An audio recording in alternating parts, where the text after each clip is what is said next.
Bom dia, meus amados. Estamos aqui mais uma vez, em mais um áudio, como todos os sábados. Hoje, 22 de abril do ano de 2023.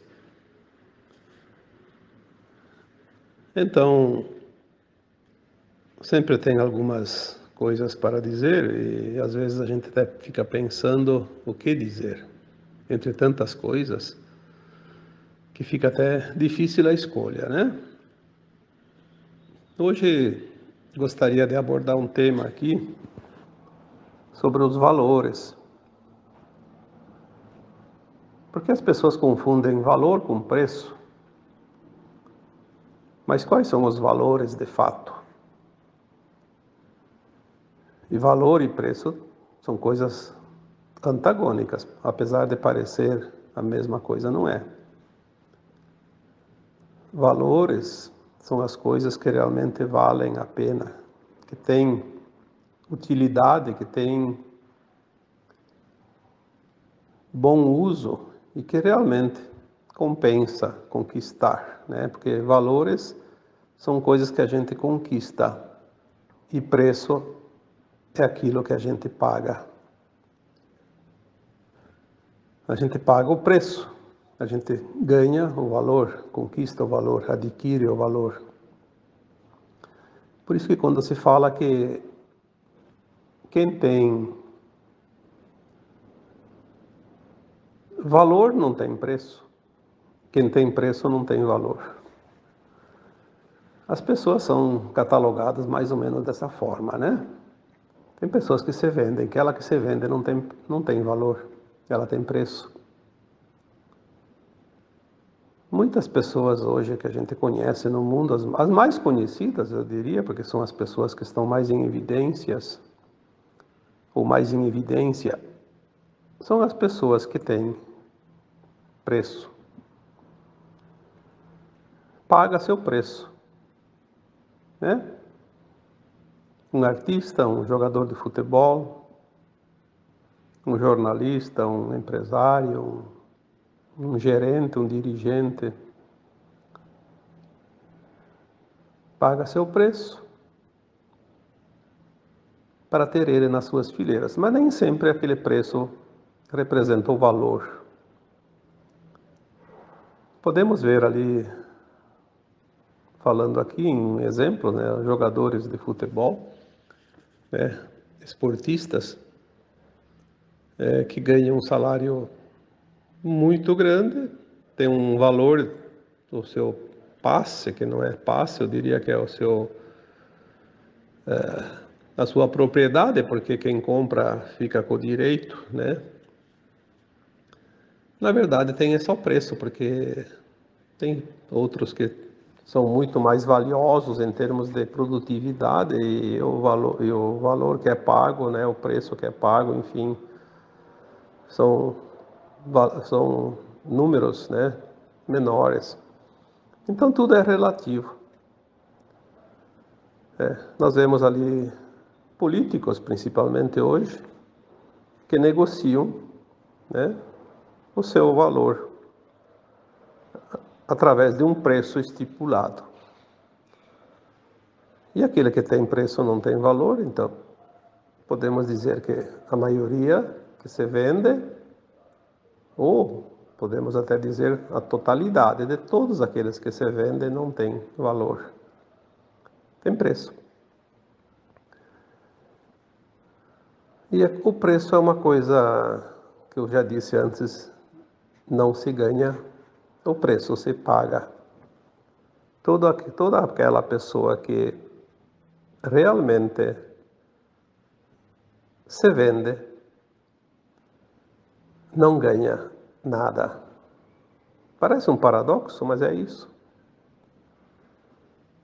Aquele que se vende vai ter de verdade de pagar o preço do seu ato, da sua atitude. E vai ser um preço muito alto. Nós vemos assim, desde a infância, comentários, né? São ditados populares, mas que são reais. Eu lembro que quando eu era criança, e lá se vão, né, quase 70 anos, provavelmente quando eu tinha 5, 6 anos, então bem mais de 60, se eu via aqui e ali alguém dizendo que fulano vendeu a alma para o diabo. Então ele pode ter ganhado rios de dinheiro, mas ele paga o preço. É interessante isso, quando a gente começa a olhar, parece que quem ganha vai pagar depois, né? Mas é assim, quem recebe deve. É a matemática ou a contabilidade da vida. Quem recebe passa a ser devedor, porque a contabilidade tem que fechar no final, no 0 a 0, né?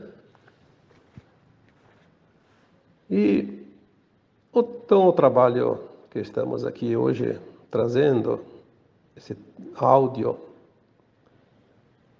podíamos dizer assim, quais os valores? Quais são os valores de fato? O valor, por incrível que pareça, o maior valor, ou os maiores valores, são exatamente aqueles que não vamos pagar nada.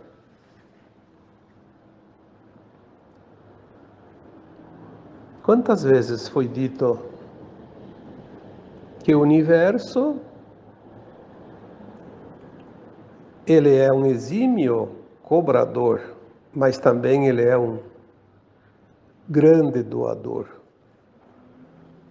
Como que ele cobra e também doa? Porque ele cobra daquele que transgride as regras, mas ele,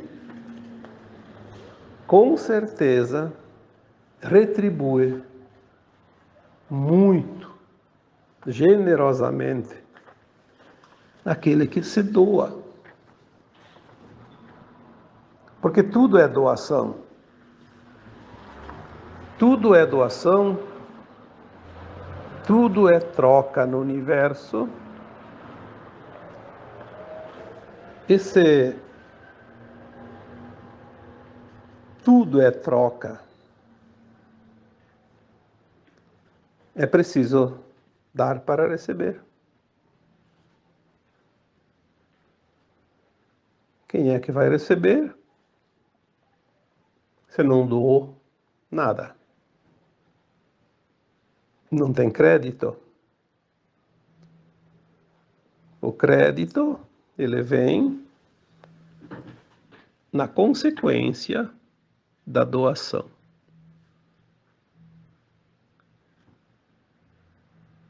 Doar-se para receber.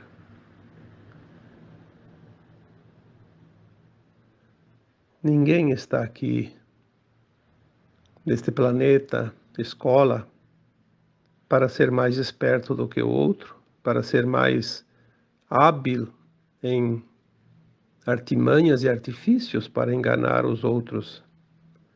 Pelo contrário, nós estamos aqui numa escola da dualidade, aonde a experiência de fato é o aprendizado no equilíbrio, na troca simples. Aprender os dois lados e achar o ponto de equilíbrio. Aquele que escolher só um lado da balança está em desequilíbrio sempre, ou está muito acima ou muito abaixo. Não está no ponto do equilíbrio. E só vamos sair desta escola quando atingirmos de fato este equilíbrio.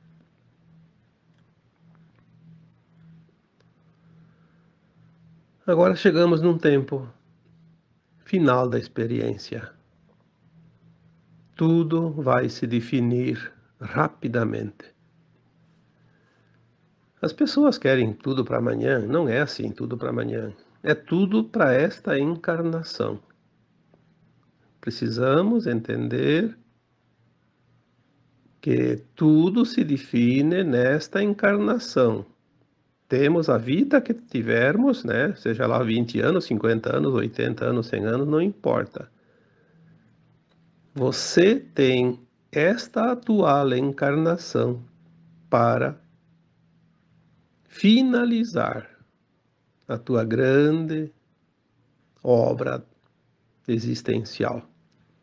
Como alma encarnada nesse planeta Terra, depois de centenas, quiçá até mais de 1000 encarnações, você pode agora finalizar esta longa caminhada no mundo de provas e expiações. Eu diria que a humanidade, de um modo geral, não tem ideia da importância desta atual encarnação. Mas é a encarnação que vai definir o destino da alma, que está nesse corpo, que está encarnada. Quantas vezes foi dito aqui em textos, em áudios, nós escolhemos o nosso destino, nós estamos, pelo nosso livre-arbítrio, pela nossa livre escolha, estamos definindo o nosso futuro como alma, não como um corpo. O corpo físico sempre se desenvolveu e depois se terminou, porque é matéria. Matéria, carbono, né? Se decompõe. Mas a alma sobrevive às suas experiências corpóreas. E agora está na oportunidade de fazer a sua ascensão ou não. Ascensionar é subir um degrau na escada da vida. Ser integrada a uma versão mais elevada da sua própria consciência e começar a viver em mundos melhores, não mais de provas e expiações. Um mundo de regeneração, onde não há mais dor nem sofrimento. Isso é uma coisa extraordinária. Mas também, pela livre escolha, a alma que está encarnada pode ter, sim, a opção, e esta é muito fácil, porque ela é facilitada pelos prazeres mundanos, pelo desejo de poder, de ser superior, de tirar vantagens e proveitos aonde não deve. Esta escolha fatalmente vai levar essa alma a repetir novamente a experiência de um mundo de provas e expiações. E não será uma vida simples, uma existência, será centenas, porque tem que repetir os processos desde o início, refazer as provas, ser testado em todas as situações novamente, em condições diferentes, porque vai ser outra escola, outro mundo. Certo que ao mesmo tempo é uma oportunidade de levar conhecimento e experiências, e mesmo que sejam inconscientes, mas vai ajudar a desenvolver outros mundos. Mas é o mínimo que essa alma deve fazer, contribuir. Mas ela também tem o prejuízo do atraso da sua evolução.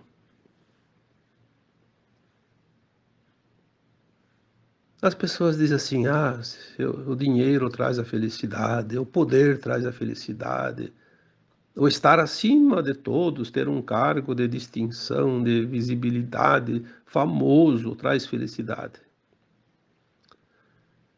Olha, eu acho que sem dinheiro, infelizmente, a gente não tem nem o que comer, mas dizer que o dinheiro traz a felicidade, não. O dinheiro geralmente é uma das piores provas que uma alma pode experienciar nesse mundo de dualidade, porque ele facilita os caminhos da perdição. Temos sim que ter o essencial. E o essencial é um direito de cada alma encarnada. Se não tem, é porque ou não fez o dever, ou então porque alguém está tendo o livre-arbítrio, obviamente, de impedir que a outra faça, porque tem pessoas sim que impedem que os outros consigam ter o mínimo, pelo menos. Então são várias possibilidades.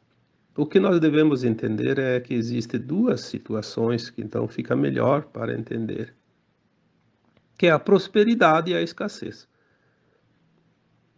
A prosperidade não é quando você tem dinheiro. Ser próspero é ter o conjunto todo favorável. O dinheiro basta ter o suficiente. Tu não vai comer dinheiro, tu não vai levar dinheiro junto no caixão, mas tu tem o dinheiro para ter a tua vida digna. Mas tem que ter outras qualidades, outras propriedades, outras coisas nesta vida. É o conjunto. Estar bem de saúde, ter um relacionamento ou relacionamentos bons, né? Agradáveis, satisfatórios, ter um trabalho onde se sente realizado, ter uma família boa, né? Sem problemas. Enfim, morar num lugar onde não tenha grandes problemas de eventos naturais, que não tenha problemas com vizinhança também, que sempre tem, né? A gente sabe. Problemas de tantas coisas, enfim. Ser próspero é estar bem. É o conjunto da obra. Não precisa ter muito, o suficiente. Esse é um direito da alma da terra. Se tem alguém que está tendo menos do que merece, é porque ele, numa vida anterior, teve muito e não soube valorizar, e agora tem que experienciar o outro lado. Por mais que diga, mas é por causa de tal situação, por causa que há opressão, por causa que isso, por causa daquilo. Não, não tem justificativa. Isso é apenas uma forma de entender. Entender uma causa, mas não é isso. A causa está em nós, está dentro, está lá numa vida passada. A alma, ela tem uma vida só. O corpo é que nasce, cresce, vive e morre. Em cada encarnação, a alma experiencia algumas coisas. E é sempre uma sequência. E também uma consequência. Se numa vida a gente abusou do que tem, na outra a gente vai sentir a falta exatamente daquilo que abusou no excesso. E, de fato, como a gente sempre diz, o dinheiro é uma das piores provas que uma alma pode experienciar, porque ele é um trampolim para a perdição. Não ter a quantia necessária, ter o excesso. A quantia necessária, ela é realmente muito útil e até, eu diria, desejável, né? Recomendada, mas o excesso do dinheiro, o excesso do poder, o excesso de valores também pode ser um desequilíbrio. Nós precisamos achar o equilíbrio. Então, mesmo os valores, né? Valores morais. A pessoa é boa demais. Bom, boa demais também, já diz o nome, demais. Tudo que é demais transborda. Se a pessoa é boa demais, ela não vive a vida dela também. Ela não faz as suas experiências, ela tem que de vez em quando saber que tem experiências dentro dessa vida que ela é boa, que ela é uma pessoa do bem, mas ela tem que experienciar. Tem situações, sim, que ela precisa ser um pouco dura também, porque ela precisa aprender algo. Se ela é boa demais, ela se doa demais, ela não faz nada para ela.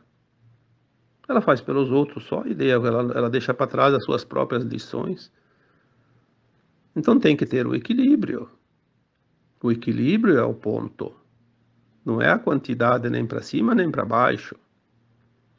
O equilíbrio é o ponto de sustentação. É como uma gangorra. Quando ela está na horizontal, está no equilíbrio. Ninguém está acima, ninguém está abaixo. Agora, quando um lado desce, o outro sobe. Quando o outro sobe, o outro desce. E assim vai. Nós não temos que escolher viver a gangorra. Temos que saber que existe a gangorra dentro da vida. Quando aparece uma situação, tentar resolver, tentar compreender, porque tudo é aprendizado. Então, o que é a felicidade? Todo mundo sonha com a felicidade. A felicidade é o conjunto de tudo, o equilíbrio. O equilíbrio desse conjunto é que forma uma situação, ou que cria uma situação que a gente poderia dizer a felicidade. Então, você quer ser feliz? Não adianta querer a melhor profissão do mundo, ter um salário alto, ter um carro do ano, ter uma casa, não sei o que. Isso não é felicidade. Isso são propriedades, são situações. Felicidade é o conjunto da obra, é o equilíbrio de tudo. Quando você se sente cheio, pleno, satisfeito, sem excesso. O excesso, ele não é bom. Vamos dar um exemplo. Você está com fome. Faz tempo que você não come, está com uma fome danada. Aí você, obviamente, está com fome, sente a necessidade de alimentar-se. Aí você vai comer. Ah, como é bom comer quando você tem fome. Comer o suficiente para abastecer o corpo. Ah, porque estava com muita fome e tinha vontade e comeu de se empanturar, comeu demais. O que acontece? Vai passar mal. Então, aquela comida que ia satisfazer uma necessidade, acabou criando um outro problema ainda pior. Deu uma congestão.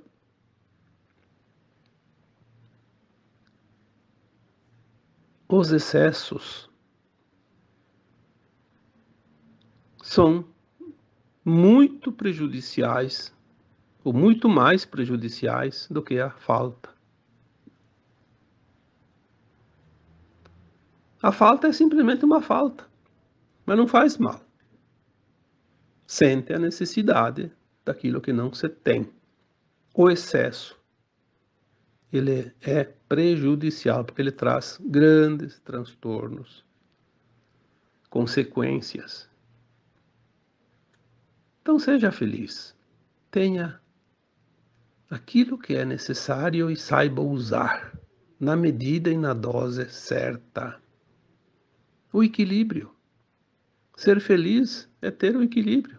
Vamos repetir aqui mais uma vez, o equilíbrio da balança, do peso e das medidas. Experiencie a vida. Viva cada momento. Sinta estar vivo. Sinta estar neste planeta de provas e expiações. Sinta que você está aqui. Sinta o seu lugar, sinta a tua situação, sinta o teu sentir. Viva o sentir, viva o momento presente, experiencie. Faça como quando você vai comer qualquer coisa, sinta o gosto. Sinta o gosto da vida. Viva e solte cada momento. Não fica com aquela situação. Ah, porque isso é bom, vou ficar para sempre. Não. Você tem outras possibilidades, outras experiências. Tem outras coisas para experienciar. Claro, não jogue fora antes da hora. Tem o tempo. Viver e soltar não é a todo momento pular de galho em galho como um macaco, né?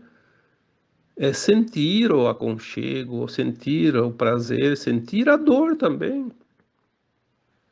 Se eu tenho um problema, que eu passo por uma dor, essa dor está me dizendo alguma coisa. Não adianta eu querer amaldiçoar essa dor, me libertar dela sem entender o porquê. Obviamente que ninguém quer ficar com uma dor, mas sinta o que tem por trás daquela dor. O que que isso está me mostrando? O que que isso quer me dizer? Não existe acaso, existe sempre uma causa. Esse desconforto, essa dor, o que que quer me dizer? Por que que eu preciso passar por isso? O que que isso... A minha alma quer falar através dessa dor. Por que que eu não escuto? Se a minha alma não tem boca, ela vai usar o corpo. O corpo é a expressão da alma. Por isso a alma reencarna, senão não precisaria de carne, não precisa de osso, de matéria, nada, né? Para quê? Para sofrer? Sim, porque a nossa consciência é moldada através do sentir, das experiências. Tudo é experiência. Então, viva e solte cada experiência. Mas viva de verdade sentindo, porque se você não sentir, você não está vivendo aquele momento. Mas solte, porque não dá para segurar a vida toda, nós temos tantas experiências diferentes para se fazer. Seria a mesma coisa que eu escolher um sapato e querer ficar a vida inteira com aquele sapato. Não, aquele sapato não vai durar a vida inteira. Ah, eu vou escolher uma cadeira para sentar, vou ficar a vida inteira nessa cadeira. Não, você tem que sentar, você tem que levantar, você vai estar em lugares diferentes e não vai carregar aquela cadeira grudada em você o tempo todo. Solte. Solte quando é a hora de soltar. Não antes da hora. Se não aprendeu a experiência, ela vai ter que se repetir lá adiante. Então, aprenda de uma vez, depois solte.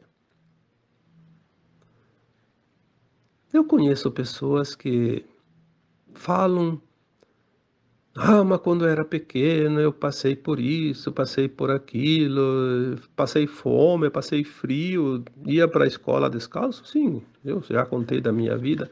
Eu acho uma época fantástica.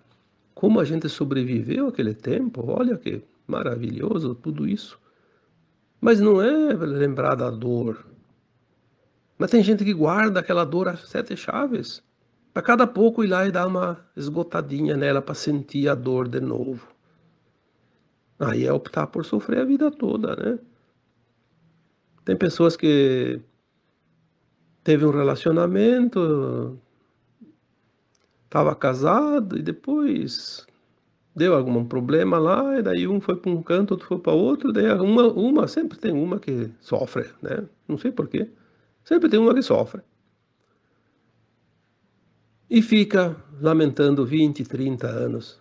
Porque aquele desgraçado, aquela malvada me abandonou, me deixou, sofri, estou sofrendo, mas puxa vida, 20 anos.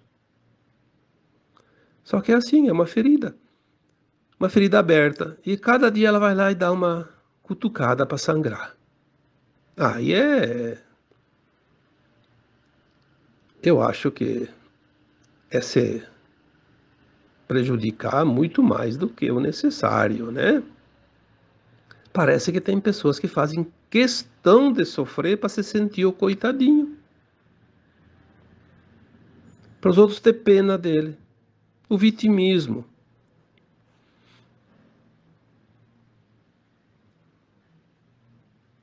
Às vezes a gente precisa olhar aquela pessoa que se compraz no vitimismo e deixar ela sofrer. Não dá importância, porque daí ela se toca. Enquanto alguém chega lá e fica passando a mão na testa, como se diz, né? Acariciando a dor dela, ela se sente bem na carícia do outro. Então ela se faz de vítima para ganhar carinho. Ela não está aprendendo nada. Pelo contrário, está vegetando, perdendo um tempo precioso. Quando Cristo dizia, levanta-te e ande, ou levanta-te e anda, levanta-te e anda. Por quê? Porque toda vez que a gente cai, não precisa cair de tombo assim, rolar pelo chão. Cair numa vibração, cair numa emoção, baixar a frequência. É uma queda, né? Se você cai, sim, são as experiências. Levanta-te e anda. Porque são as experiências da vida, são os tombos da vida que nos fazem grandes, nos fazem fortes, vencedores. Eu às vezes digo para algumas pessoas, né, nas conversas particulares principalmente, as pessoas que se queixam muito da situação, da vida. Já pensou você nascer, crescer, viver 70, 80, 90 anos? E tudo aquilo que você quer está na tua frente, tudo aquilo que você pensa se materializa ali, tudo aquilo que você deseja está ao teu alcance. Sim, nós já falamos isso. Na quinta dimensão provavelmente vai ser assim. Mas lá nós vamos ter outra consciência. Mas a consciência 3D, tridimensional, no mundo de provas e expiações, é uma consciência que está aqui em experiência. Ela precisa experienciar. Esse é o objetivo, esse é o plano divino para essas almas. Então, se você, nesta vida 3D ainda, que nós conhecemos, que ainda estamos para sair dessa vida 3D, estamos finalizando, mas eu diria que se você pensasse bem profundamente,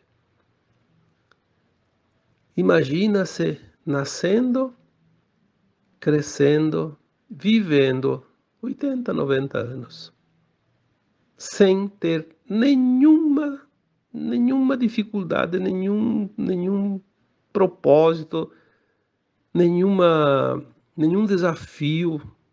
Você conseguiria viver nesse planeta? O que você ia fazer o dia todo? Ah, tem gente que diz, eu ia passear, eu ia fazer o quê? Sim, mas até para passear você tem que fazer alguma coisa. Você tem que levantar cedo, pegar o trem, pegar o ônibus, pegar o avião, esperar horas e horas no aeroporto. É desgastante. Então, não existe a possibilidade de você ter tudo de graça, como se diz, né? Você tem que fazer a tua parte, tem que dar o teu esforço. E esses desafios é que fazem com que a gente desenvolva uma consciência plena. Tudo aquilo que não se usa na 3D desaparece. Eu aprendi isso quando era criança, na escola. Naquele tempo era tudo limitado, mas olha, tinha muito conhecimento que eu digo que às vezes é melhor que eu tenho hoje, né? Um dia, não sei quem que me disse, não sei nem se é verdade, mas provavelmente sim. As baleias tinham outro tipo de corpo, tipo pernas, né? Porque elas viviam em pântanos. E depois elas passaram a viver no mar, daí não usavam mais aquilo. Daí no seu lugar foi desenvolvendo barbatanas, que são mais úteis na água do que no pântano. Então, por quê? Porque não precisavam mais das pernas. Tudo aquilo que não precisa tem a tendência de desaparecer. Pode ser que esse exemplo da baleia nem seja verdade, mas ele representa uma verdade. aquilo que você não usa, para que foi te dado? Tem uma parábola bíblica, e parábolas são parábolas, né? São reflexões, na verdade. Não dá para dizer que são verdadeiras, né? Por isso são parábolas. A quem tem será dado e a quem não tem será tirado o que tem. Eu confesso que, numa época, eu achava isso uma injustiça, porque eu entendia de uma forma diferente. Eu achava que não podia ser verdade, não podia estar lá na Bíblia um termo desse. Mas, com o tempo, a gente entende o que quer dizer isso. A quem tem será dado, e a quem não tem será tirado o que tem, porque é justo. Se eu tenho algo e não uso, não vou fazer uso, para que o universo vai me dar isso? O universo não desperdiça nada. Então, eu tenho e não uso, vai ser tirado. A quem tem será dado ainda mais. Aquele que está usando, obviamente. Se eu tenho condições de fazer coisas boas, há mais coisas boas vão aparecer na minha vida para que eu faça, porque é assim que os mundos evoluem, é assim que as humanidades evoluem, é assim que o progresso chega em qualquer canto do universo. Para que o universo vai me dar alguma coisa se eu não vou fazer uso daquilo? Não é verdade? Então é preciso que se entenda o sentido das coisas. E agora nós estamos num tempo de finalizações. Estamos também num tempo de compreensão das coisas. Nós compreendemos as coisas hoje, muito mais do que se compreendia uns tempos atrás. Não dá para dizer que tem alguém ignorante nesse mundo. Tem gente que se faz de ignorante para tirar vantagem. Mas as consciências estão num ponto que cada um sabe o que quer e o que não quer. E vai fazer as suas escolhas conscientemente, mesmo que diga que não vai acontecer nada, que não tem problema, que depois morre e acaba tudo. Então, aposte as suas fichas. Aposte. A ver se depois que morre acaba tudo. Se você pudesse lembrar das vidas passadas, você saberia que você só tem uma vida continuada, interrompida de vez em quando, cada vez que o corpo precisa ser descartado. Então faz uma troca do invólucro carnal, da vestimenta da alma. Mas tudo está no seu ritmo. E cada um está na sua consciência, na sua frequência, e que vai determinar a linha de tempo da nova terra ou do exílio. E agora o momento é decisivo. As coisas vão ser realmente muito intensas e muito rápidas. Então, agora eu vos deixo, como sempre, com o meu abraço de luz em cada um de vocês. Namastê.